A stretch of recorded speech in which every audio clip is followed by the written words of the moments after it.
Hello everyone, welcome into Above My Pay Grade. My name is Eric. Thanks for tuning in.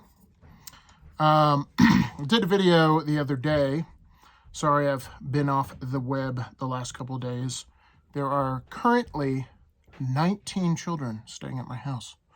That's right, my wife had her 30th birthday and I sent her off with her sisters and sister-in-laws. All the dads are watching the kiddos. And there's 19 of them. So it's been a little crazy. You might hear a noise or two in this video because they're still here. But all that to say, I've still been reading the news, and I did a video the other day about how governments get desperate and their desperation to quell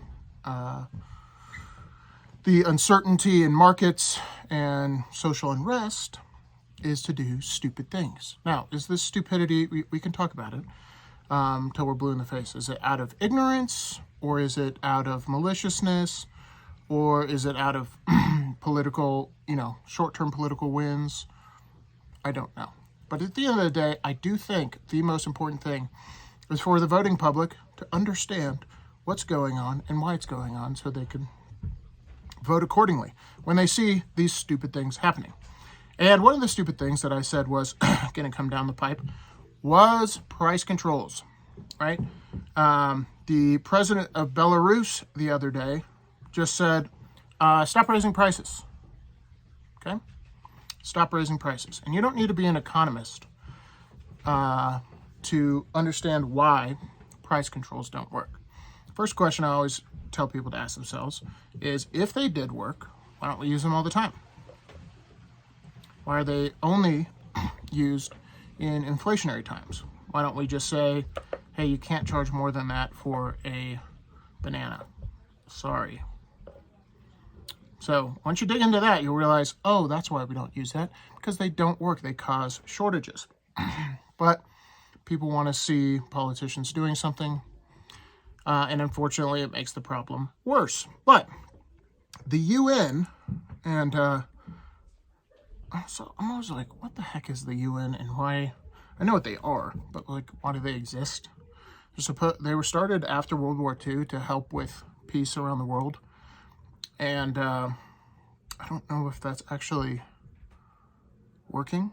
We've had nothing but peace other than the Cold War in Vietnam and Afghanistan and Iraq and Russia and Ukraine. Other than that, we've had total peace around the world, so they are doing a great job. But the United Nations is an intergovernmental organization whose stated purpose is to maintain international peace and security, develop friendly relations among nations, achieve international cooperation, and be the center for harmonizing the actions of nations. Okay, so great. People pay into the United Nations. They're supposed to help with peace around the world. But they came out the other day and said, hey, Jerome, what you're doing is going to cause international conflict and it's going to cause a lot of pain in developing markets. So let's read this. I'll link it in the description below. The United Nations agency is blaming the rapid interest rate increases and fiscal tightening in advanced economies for global stagnation, as well as giving rise to economic volatility in developing countries. Regardless of your take on the lockdowns, the global economy was locked down for almost a year. Massive wrench was put in the spokes of the supply chain. And so to blame it on interest rate hikes, well, I don't know. I don't know if that's really the cause. Could it potentially be that we were locked in our houses? I don't know. It can't be that. You know why it can't be that? It's because the same politicians who did that are dealing with the consequences of said policy, and they don't want to admit that that's actually what caused it. Whether you agreed with it or not, that is what is causing this. There's other leading causes, but the accelerator of this financial collapse or slowdown, or however you want to look at it, was the lockdowns. Okay, so the United Nations warned that the current course of monetary action will lead to worldwide recession, and that especially affects developing countries. Now, I said this as the lockdowns were happening. Me and my wife would have long discussions about this.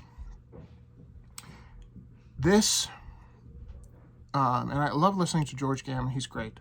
He always talks about cost benefit, and politicians always talk about benefits, don't really tell you on the costs. Essentially, they're used car salesmen.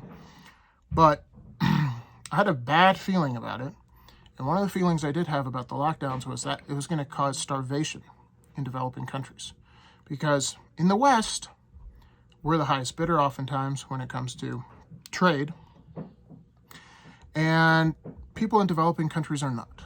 And therefore, they get the short end of the stick. So if there is liquidity sucked out of the market, if the supply chain is disrupted, the first people to feel it are the poorest people in the world. When it comes to food, it's going to cause mass starvation. And even I read at the time in 2020 that the UN was saying that the lockdown was going to cause mass starvation. More deaths than the actual illness itself. It's neither here nor there now. It's water under the bridge, but unfortunately, even people weren't looking at cost benefit. A lot of people were, most people on this channel, I'm sure, but it was very frustrating at the time because you can't just turn off the light switch of the economy and then turn it back on and everything goes back to normal. I know that. And even if you know nothing about economics, you should know that as well. Okay, so the UN's proposal, instead of rate hikes, and you can make an argument that what Jerome Powell is doing now, hiking into a recession or a slowdown, is not wise. And he should have done this in 2021 when people were spending $2 million on a JPEG of a monkey. But he didn't, and here we are. So instead of hiking rates, what the UN suggests is tools, including strategic, that's a loaded phrase, price controls, windfall taxes, antitrust measures, tighter regulations. We talked about that the other day. That's what these governments do. It's unbelievable. Hey, you know what we need?